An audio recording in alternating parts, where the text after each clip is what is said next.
Jake trudged up the steps to his mother-in-law Karen's house, feeling like a guy about to audition for a role he didn't want. The air smelled faintly of desperation, or maybe that was just the overcooked pot roast wafting from the kitchen. His wife Maggie had been acting weird all day. Short answers, eyes glued to her phone like it was spilling state secrets, and a vibe that screamed, "I'd rather be anywhere but here with you." Jake, though, he shrugged it off. After 5 years of marriage, he'd learned to treat Maggie's moods like background noise, annoying but survivable. Teller's note to you, dear reader. Here's your first relationship tip. Don't ignore the red flags just because you're used to them. Jake's about to learn that the hard way. When your spouse treats you like a Wi-Fi signal they can't quite connect to, it's not a quirk, it's a billboard. Inside, the scene was straight out of a suburban sitcom. Karen fluttered around, barking orders about napkins while bragging that her apple pie was practically a family heirloom. Spoiler, it tasted like cardboard with a side of regret, but no one dared say it. Her husband Bob sat slumped in his recliner, sneaking splashes of whiskey into his iced tea, like a pro. The rest of the crew, siblings, cousins, the usual suspects, milled around, setting the stage for what Jake thought would be just another awkward dinner. Maggie tossed her purse on the counter and kicked off her heels with the grace of a toddler mid-tantrum. "God, I'm starving," she muttered, already scrolling TikTok like her life depended on it. Jake nodded absently, his mind elsewhere, probably replaying the day he said "I do" and wondering where he'd misplaced his spine since then. Teller's note. Notice how Maggie's already checked out? Classic move. If your partner's more interested in their phone than your face, you're not a spouse, you're wallpaper. Jake's been decorating her life for years, and he's about to get a rude wake-up call. The dining room buzzed with small talk as plates clinked and forks scraped. Jake settled in, figuring he'd survive the night by keeping his head down and his mouth full. He had no idea he was walking into a roast, not the pot kind, but the kind where he'd be the punchline. Karen's pie might have been dry, but Maggie's tongue was about to be sharper than a chef's knife. The dining table gleamed under Karen's chandelier, a shrine to her questionable taste in both decor and cooking. The spread looked Pinterest-worthy: roast beef, mashed potatoes, and that infamous apple pie sitting like a smug centerpiece. Jake grabbed a roll, trying to blend into the chaos of clinking glasses and forced laughter. Maggie's cousin Trevor, a lanky guy with a man bun and a vape habit, leaned over. "Hey man, how's that work project going? You're like the database whisperer now, right?" Jake perked up, grateful for a lifeline. "Yeah, it's coming along. Streamlined some stuff, saved the team a few hours. Feels good." He almost sounded proud. Poor guy didn't see the ambush coming. Maggie, fork in hand, swooped in like a hawk on a nature documentary. "Oh, Trevor, don't get him started," she said, her voice dripping with fake amusement. "Jake's always got these big projects, but let's be real, they never go anywhere, like that time he tried to fix our kitchen cabinet." She paused for effect, smirking. "It's still crooked. I had to call a guy with actual tools to save us from his DIY disaster." The table erupted. Trevor snort-laughed into his mashed potatoes. Karen let out a cackle that echoed off her floral wallpaper, while Bob, mid-sip of his tea, grunted something that might have been a chuckle or a cough. Jake forced a grin, his face heating up like the roast under the heat lamp. Inside, though, he was screaming, "Really? We're doing this now?" Teller's note to you, dear reader. Here's a pro tip. When your partner turns your failures into a stand-up routine, they're not joking. They're marking territory. Maggie's basically peeing on Jake's dignity here, and the family's eating it up like it's dessert. If your spouse's idea of fun is your public execution, start packing an emotional parachute. But Maggie wasn't done. She leaned back, twirling her wine glass like a Bond villain. "And work? Oh my God, he talks a big game. Next big thing this, promotion that. But babe, if you were that good, wouldn't we have more than $2 and a stale Chipotle gift card in the bank?" Silence hit the table like a brick. Trevor coughed awkwardly. Karen's eyes darted to her pie as if it might save her. Bob, unfazed, topped off his glass with a generous glug of Jim Beam, muttering, "Kids these days."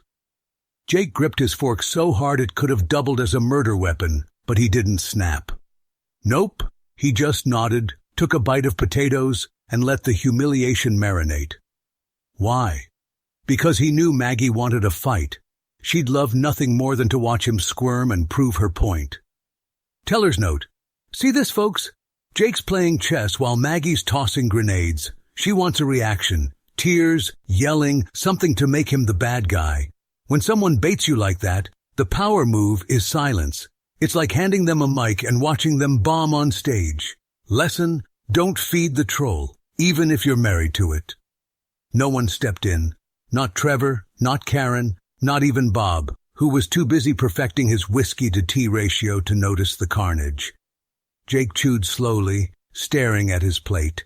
And that's when it clicked. This wasn't just Maggie's game. The whole family saw him as the punchline, a walking before photo in their perfect little afterworld. As Karen rambled about how her pie was better than store-bought, Jake's mind drifted. This wasn't dinner. This was a turning point, and he was done being the main course.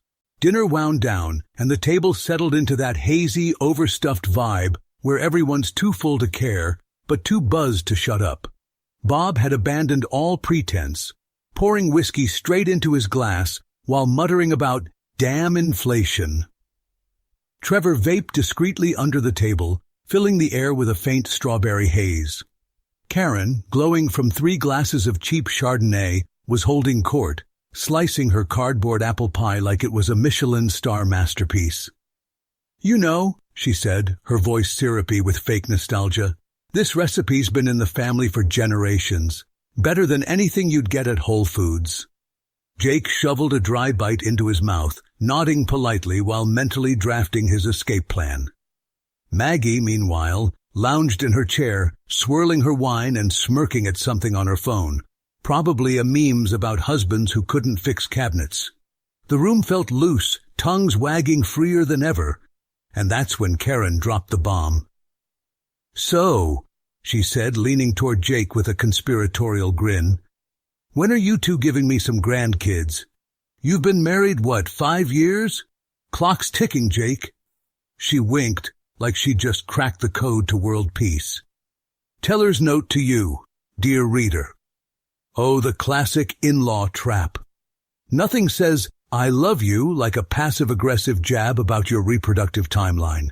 Karen's basically saying, "Get to work, slacker," while pretending it's a compliment. Watch how Maggie turns this into a warhead. Jake froze, fork halfway to his mouth. Before he could muster a diplomatic dodge, Maggie swooped in, her grin sharp enough to cut glass. "Oh, Mom, don't get your hopes up," she said, laughing like she'd been waiting for this all night. "I mean, I've told you. Jake's not exactly competent at manly stuff. Maybe I'll have to call in another guy for that too, like I did with the handyman to fix the kitchen cabinet he butchered." She paused, letting it sink in, then added with a theatrical eye roll, "Guess some jobs need a pro." The table exploded. Trevor choked on his vape cloud, spewing strawberry mist. Bob let out a rare, gravelly guffaw, sloshing whiskey onto the tablecloth. Karen doubled over, clutching her wine glass like it was her lifeline, tears streaming down her face as she wheezed, "Oh, Maggie, you're terrible." The rest of the crew howled, some slapping the table, others wiping their eyes. It was a full-on circus, and Jake was the clown in the center ring. Teller's note. Here's your psychology nugget. When someone's bold enough to crack a castration joke at your expense, they're not just testing boundaries, they're bulldozing them. Maggie's not flirting with disrespect here. She's married to it. And the family laughing. They're her cheerleaders. Time to exit stage left, Jake. Jake didn't flinch. Inside, he was a volcano, lava churning, ready to blow. But on the outside, cool as a cucumber. He set his fork down, wiped his mouth with a napkin, and stood up. "We should head home," he said, voice flat, eyes locked on nothing in particular. Maggie blinked, still giggling. "Oh, come on, babe, it was just a joke. Don't be so sensitive. Time to go, Maggie." His tone didn't budge, a steel wall she couldn't climb. Karen, still buzzing from her wine and laughter high, stumbled to her feet. Wait, take some pie with you. It's too good to waste. She thrust a Tupperware container of her crumbling disaster at him, beaming like she'd just offered gold. Jake turned, looked at the pie, then at her. Thanks, Karen, but that pie's crap. We're good. He grabbed his coat and headed for the door, leaving the room in stunned silence. Karen's face glitched, mouth open, eyes wide, like a pirated Windows XP hitting the blue screen of death. Her prized pie, her grandkid dreams, her whole night, crashed in one brutal line. Maggie scrambled after Jake, muttering something about overreacting, but he was already gone, keys in hand, engine revving in his head. The drive home was a graveyard of silence. Maggie slumped in the passenger seat, scrolling her phone with a pout, occasionally huffing like a kid denied dessert. Jake gripped the wheel, staring at the road, his mind racing past the headlights. He didn't say a word, not about the cabinet, not about the handyman, not about the pie. He didn't need to. That night wasn't just a dinner gone wrong. It was the moment he realized he'd been playing punching bag in a game he didn't sign up for. And he was done. Teller's note. Jake's not yelling, folks, and that's the genius of it. When you've been humiliated that hard, walking away with your dignity intact is the ultimate mic drop. Maggie's still clueless, but the shift's coming. Buckle up. Jake woke up the next morning a man on fire, not literally, though he briefly considered torching Maggie's phone charger just to see her squirm. The dinner fiasco replayed in his head like a bad Netflix comedy special. Maggie's handyman zinger, Karen's cackle, that god-awful pie. He rolled over, stared at the ceiling and thought, enough's enough. I'm done being the human equivalent of a IKEA futon, functional, forgettable, and faintly stained. Maggie, oblivious as ever, breezed into the kitchen in her yoga pants, humming some Taylor Swift tune she'd butchered into a warble. Morning, babe, she chirped, planting a peck on his cheek like she hadn't castrated his ego in front of her entire bloodline 12 hours ago. She grabbed her oat milk latte from the fridge, because of course she was too bougie for regular coffee, and plopped onto the couch, scrolling Instagram with the focus of a sniper. Teller's note to you, dear reader. Behold the queen of denial. Maggie's acting like she didn't just drop a nuke on Jake's manhood. Classic move, pretend it never happened and hope he's too whipped to call it out. Spoiler, Jake's about to flip the script so hard she'll need a chiropractor. Jake didn't say a word. No, how'd you sleep? No, want toast? Nada. He poured himself a black coffee, none of that oat milk nonsense, and stood there, sipping it like a brooding cowboy in a Western standoff. Maggie didn't notice. Or maybe she did and figured he'd grovel back to normalcy like always. Oh, honey, not today. He started small but seismic. First, he ditched the good husband playbook. No more asking about her day. Why bother when her answers were just setups for complaints about her boss or her Pilates instructor's vibes? He let the silence stretch, thick and glorious, like a middle finger made of air. Maggie kept scrolling, oblivious, occasionally muttering about some influencer's glow-up. Jake smirked into his mug. Glow-up? Wait till you see mine, babe. Jake's not pouting, he's plotting. When you stop feeding someone's need for attention, they either starve or freak. Guess which one Maggie's headed for? Grab popcorn. This is about to get good. Next, he hit the gym. Not some trendy CrossFit box with $200 leggings. Maggie had mocked that idea years ago, saying, "What's the point? You're not exactly Channing Tatum." No, Jake found a gritty, hole-in-the-wall spot with rusty dumbbells and a guy named Tony who yelled, "Push it, bro," like a drill sergeant. He didn't tell Maggie. Didn't need to. She'd see the biceps soon enough, or not. He wasn't doing it for her anymore. At work, Jake turned into a beast. He volunteered for a project that had been collecting dust, a database overhaul so gnarly even the IT nerds avoided it. He crushed it, staying late, chugging Red Bull and earning a nice workman from his boss, Dave, who usually forgot Jake existed. Back home, Maggie didn't ask why he was late. She just microwaved her kale quinoa bowl and kept swiping through her phone. probably liking pics of rescue puppies she'd never adopt. Then came the wardrobe glow-up. Jake ditched the faded polos Maggie had approved and hit up a store, snagging a leather jacket, some fitted jeans, and a couple of button-downs that screamed, "I'm not your errand boy anymore." First time he walked out in that jacket, Maggie glanced up from her screen, eyebrows twitching. What's with the Top Gun vibe?" she said, half laughing, half confused. Jake shrugged, adjusting his cuffs. Felt like it. No explanation, no groveling.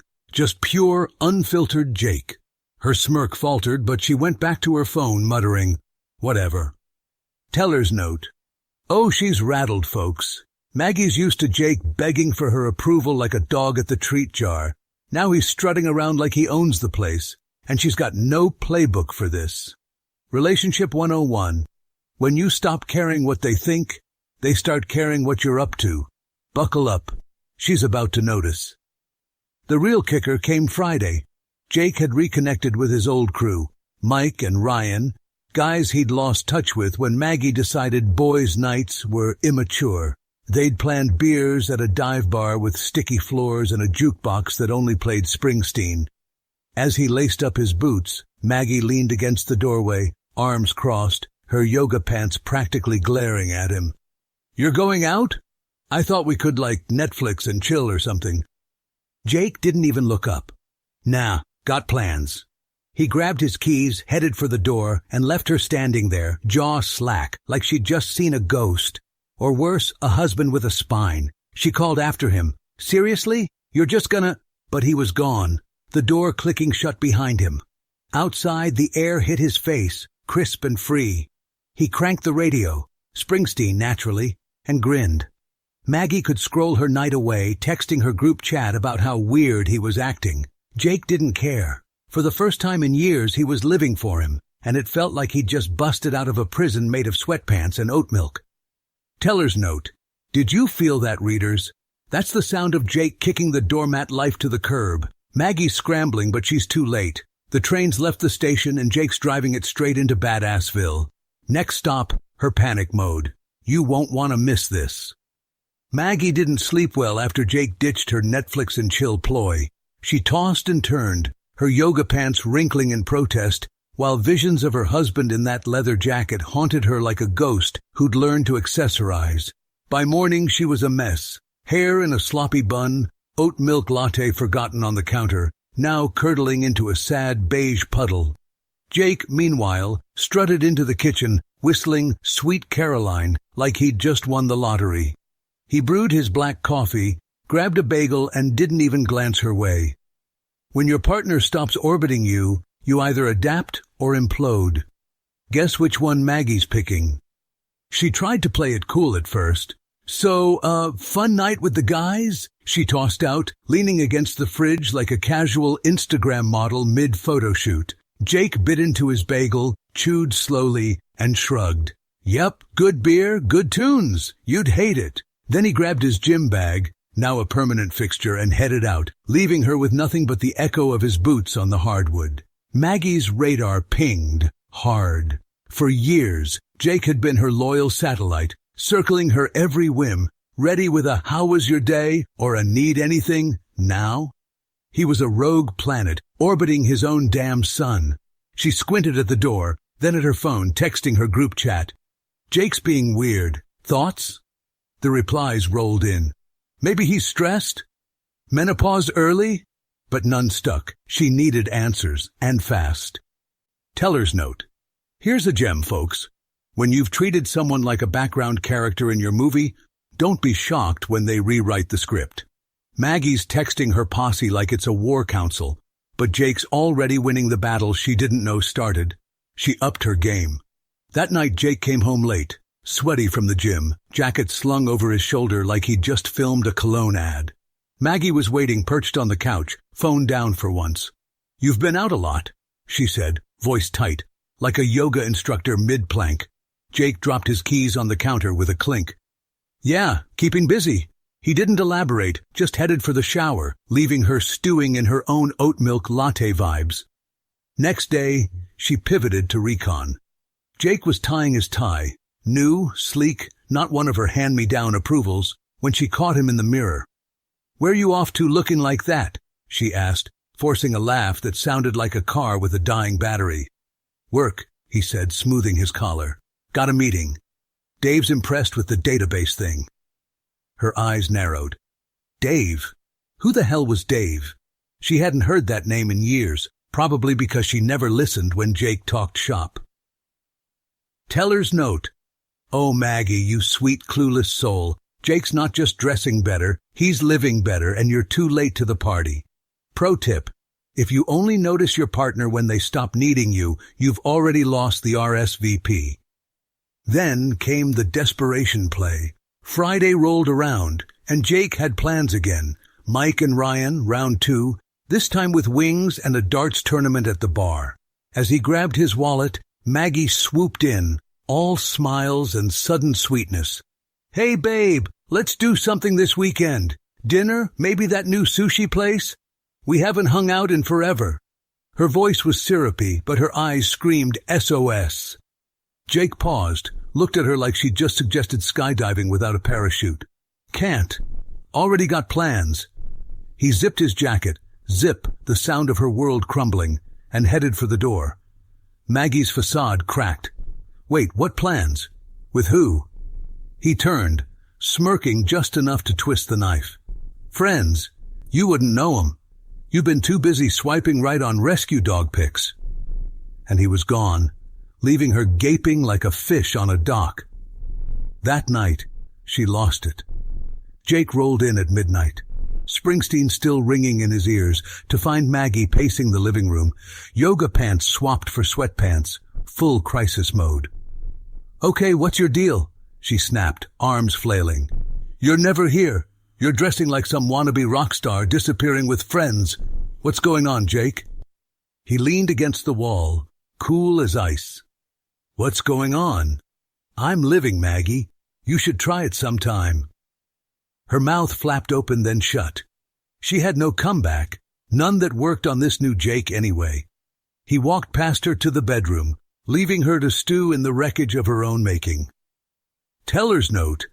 Ding, ding, ding. We've hit peak Maggie meltdown, folks. She's floundering like a reality star whose season got canceled. Jake's not just out of her orbit. He's in a whole new galaxy, and she's got no rocket to catch up. Next up, the family reunion rematch. You're gonna love this. Jake's glow-up wasn't just leather jackets and bar nights. It hit the office, too.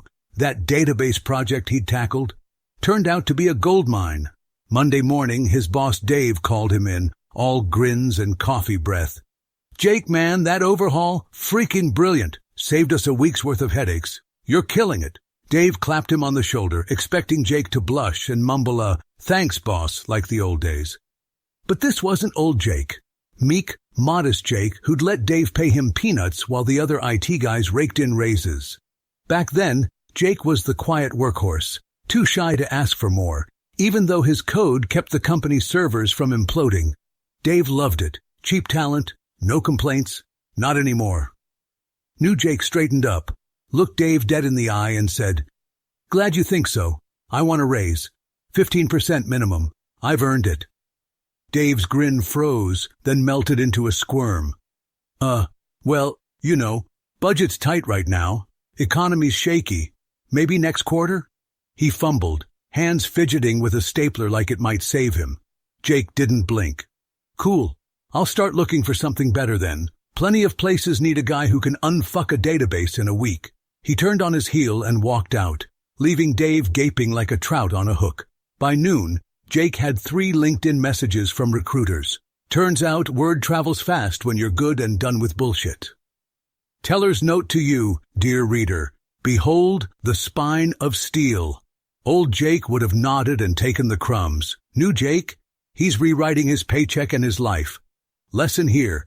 If they won't pay you what you're worth, bounce. The world's too big for small-time loyalty.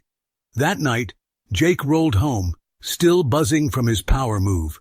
Maggie was in the kitchen, stress-chopping kale like it had insulted her mom. She barely looked up as he dropped his bombshell. "Quit that shitty job today," he said, casual as if he'd just ordered a pizza. "Dave's a cheapskate. I'm done." Maggie's knife froze mid-chop. Kale bits flew as she spun around, eyes wide. You what? Quit? Like, no job? Are you insane? Her voice hit a pitch that could shatter glass, or at least her oat milk pitcher. Jake shrugged, grabbing a beer from the fridge. Yeah, I'm not sweating it. He cracked the can, took a sip, and leaned against the counter, cool as a guy who just won a bar fight. Maggie's brain short-circuited. No job meant no safety net. No safety net meant she might have to cut back on her $12 lattes and Pilates memberships. For years, she'd mocked Jake's paycheck while leaning on it like a crutch. Now he'd yanked it out from under her, and she was free-falling. We need to fix this, she sputtered. You can't just, family dinner tomorrow at Mom's. We'll figure this out there. Her tone was frantic, but Jake just nodded, sipping his beer. Sure, whatever.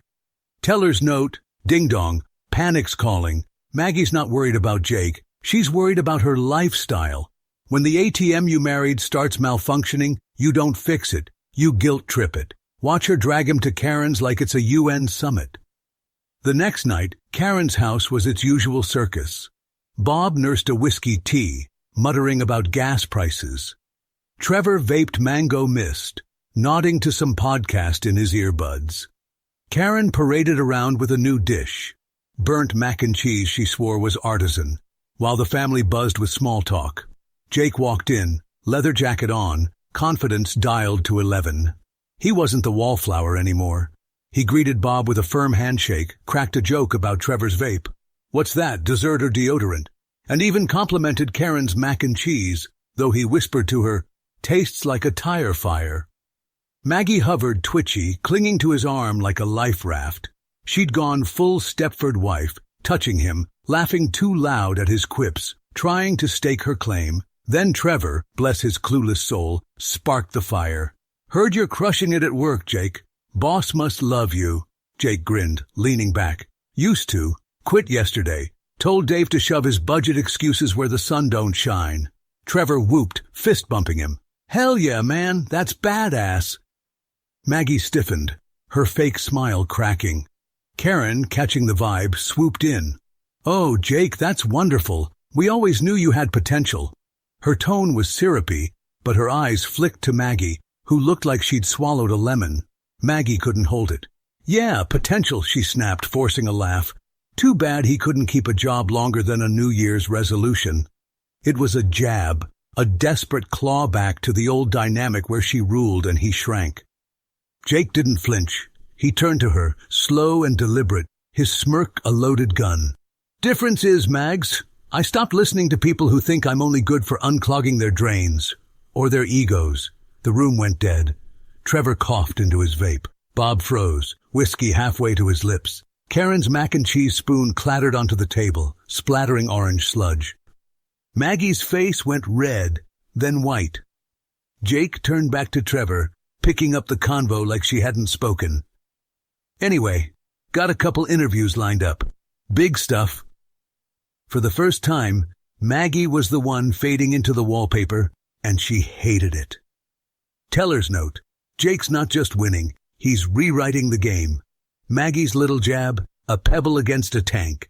She's losing him, her family's respect, and her mind, all in one glorious swoop. Next up, the fallout. You're gonna cackle. Maggie couldn't take it. She slammed her fork down, splattering orange goo across the table, and went off. You know what? She snapped, voice shrill enough to wake Bob's liver. I'm done pretending everything's fine. Jake's turned into some selfish jerk, quitting his job, running off with his loser friends, ignoring me. He's not the guy I married. She turned to the family, eyes wild, fishing for pity. Tell him he's being ridiculous. Karen clucked like a hen, patting Maggie's arm. Oh, honey, he's just going through something. Men, you know. Her sister Linda nodded solemnly, whispering, midlife crisis, probably. But Trevor caught Jake's eye across the table and winked, a sly grin spreading. Bob, mid-sip, tipped his glass at Jake with a gravelly, attaboy, before sinking back into his recliner. Dear reader, here's the split. Team Maggie's clutching their pearls, but the real MVPs, Trevor and Bob, see Jake's glow-up for what it is. Pure badassery. When the boys' club salutes you, you're winning. Maggie's about to learn that the hard way. Jake set his beer down, slow and deliberate, and leaned forward. The room hushed, except for Bob's TV where Vanna White flipped a letter. "Selfish, huh?" he said, voice calm but cutting. "Let's talk about you, Mags. 5 years I've been your errand boy, your punching bag, your ATM, and you still called me incompetent. Fixed your cabinet? I'm a joke. Quit a dead-end job for something better? Now I'm selfish. You've got no clue what you want, do you?" Maggie's jaw dropped, but Jake wasn't done. He stood, towering over the table, his smirk a dagger. "When I was your little lapdog, you trashed me. Now I'm my own man and you're still whining. Truth is, you're spoiled rotten. Think the world spins around your lattes and your ego? Newsflash, princess, it doesn't. You want to talk work? How about you put some effort into this marriage instead of playing queen on a throne I built?" The room froze. Karen's spoon clattered into the mac and cheese. Linda gasped like she'd seen a ghost. Trevor stifled a laugh into his vape, coughing out a mango cloud. Bob raised his glass higher, muttering, "Damn right," with a grin that said he'd bet on Jake in a bar fight. Maggie snapped. Her face went tomato red, then she erupted into a full-on meltdown. "How dare you?" she shrieked, flailing like a toddler denied candy. "I've put up with your crap for years, your boring job, your dumb projects. I deserve better."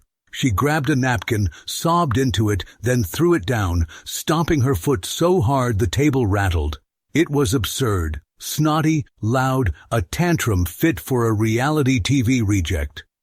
Teller's note. "Oh, Maggie, you're a train wreck in slow motion. She's pulling the victim card, but it's expired.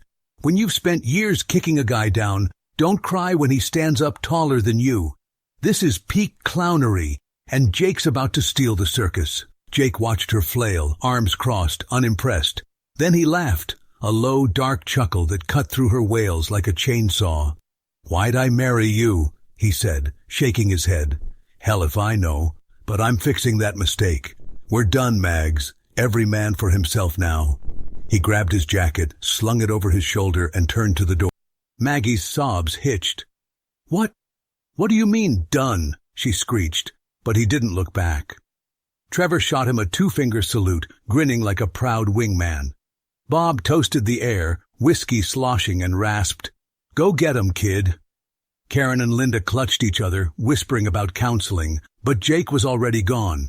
Out the door, into the night. He didn't need to yell, didn't need to fight. He'd said his piece and walked away a king. Maggie? She'd wake up alone, her throne a pile of rubble, wondering how her doormat grew claws and a crown. Jake got home alone that night, the echo of Maggie's tantrum still ringing in his ears like a bad karaoke track. Karen's house was behind him, and so was the old life.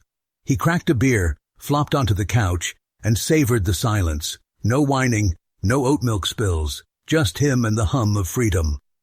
Maggie, meanwhile, stayed at Karen's, probably sobbing into a burnt mac and cheese tray while plotting her next move. Around 1 a.m., his phone buzzed. Maggie's name lit up the screen, followed by a flood of texts that could have been scripted by a daytime soap writer. "You were so out of line tonight, humiliating me in front of my family? Unacceptable. I'm waiting for an apology, Jake.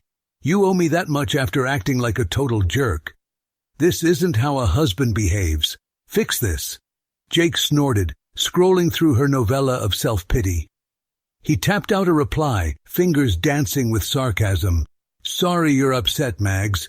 Already Googling divorce lawyers near me to fix it. Pro tip, even in a meltdown, you're still the queen of toxic. Sleep tight." He hit send, muted her, and crashed, dreaming of a life without her drama. Teller's note to you, dear reader. Oh, the nerve. Maggie's out here demanding apologies like she didn't just torch their marriage with a flamethrower. Jake's response? Pure gold. When a toxic ex, or soon-to-be ex, plays victim, hit him with truth and a side of sass. He's done playing her game. Morning came, and Jake was a man on a mission. He'd lined up 2 interviews, tech firms drooling over his database skills, offering double his old salary. We're talking about the kind of cash that'd make Dave choke on his budget excuses. He shaved, threw on a sharp blazer, new Jake, new paycheck, and was knotting his tie when the doorbell rang. He opened it to a sight straight out of a bad comedy. Maggie, Karen, and Linda. The triple threat of nonsense, armed with pursed lips and a mission to guilt him back into submission. Maggie stormed in first, eyes puffy, voice shrill. "We need to talk, Jake. You can't just destroy our marriage like this." Karen waddled behind, clutching a Tupperware of leftover mac and cheese like a peace offering. "She's right, dear. Poor Maggie's a wreck. You've got to see reason." Linda, the backup singer, chimed in with, "Have you considered therapy? My cousin's friend's therapist saved their marriage with, crystals and journaling." Jake blinked, tie half-tied, as the trio unloaded their arsenal of absurdity. Maggie wailed about commitment and vows, conveniently forgetting her handyman jabs. Karen suggested a couple's retreat at some overpriced cabin with no Wi-Fi. "It'll fix everything," Linda nodded sagely, muttering about energy cleansing and realigning your chakras. It was a circus of delusion, and Jake's patience snapped like a cheap guitar string. Teller's note: holy hell, folks, it's the guilt trip Avengers. Maggie's playing martyr, Karen's pushing inedible mush, and Linda's one step from burning sage in his living room. When the in-laws gang up with woo-woo fixes, you're not in a marriage, you're in a cult. Jake's about to drop the hammer. He held up a hand, cutting through their chatter like a machete. "Enough. You three done yet?" His voice was steel, eyes blazing. "Maggie, you've spent years treating me like a punching bag. Now you're crying because I won't take the hits. Karen, Linda, shove your therapy and your retreats where your mac and cheese belongs. This marriage? Dead. And I'm not the victim here. She is of her own damn making." Maggie gasped, clutching her chest like a Victorian heroine. Karen sputtered, "But family!" Linda whimpered about healing. Jake didn't flinch. He grabbed a stack of garbage bags from the closet, shoved them into their hands, and said, "Since you're here, quit yapping and start packing. Maggie's stuff, take it. I've got a new life to catch, and you're not invited." He adjusted his blazer, grabbed his keys, and brushed past them to the door. Maggie shrieked, "You can't do this." But he was already halfway out. "Watch me." He tossed over his shoulder, and the door slammed shut. A final, glorious punctuation mark. Jake nailed the interviews, landed the gig, double the pay, zero the bullshit. Divorce papers hit Maggie's inbox a week later, signed and sealed. She, Karen, and Linda tried their last-ditch plays, teary voicemails.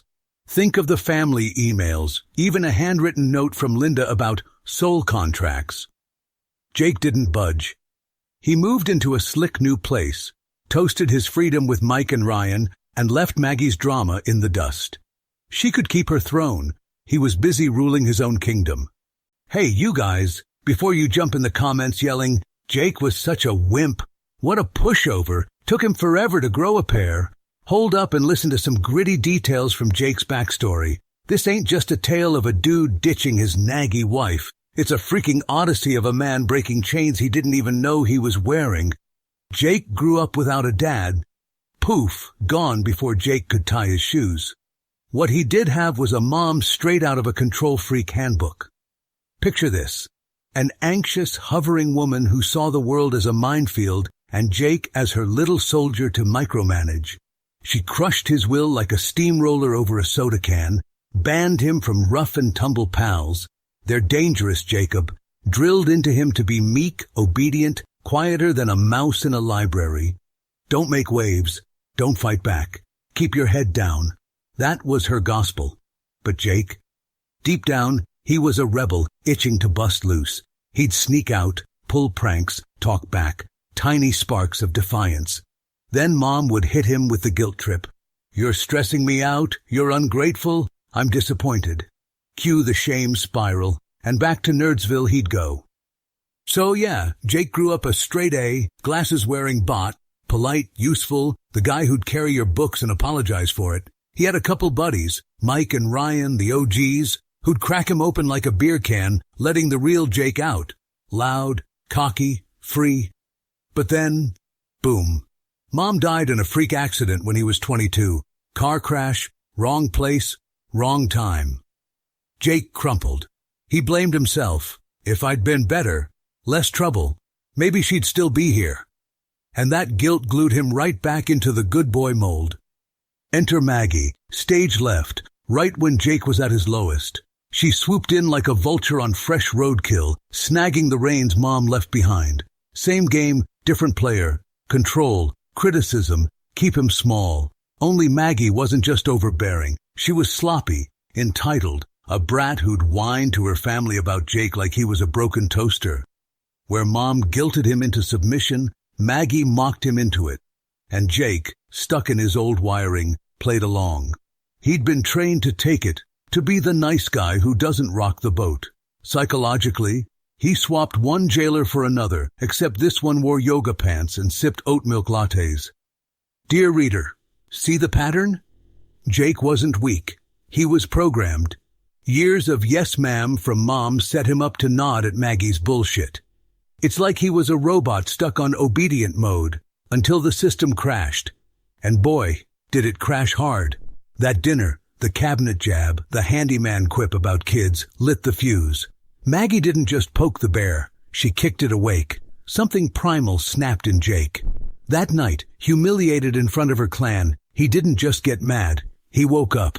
The rebel kid who'd once flipped off the rules roared back to life. It wasn't about the joke, it was about realizing he'd been a doormat for a decade, first to Mom, then to Maggie.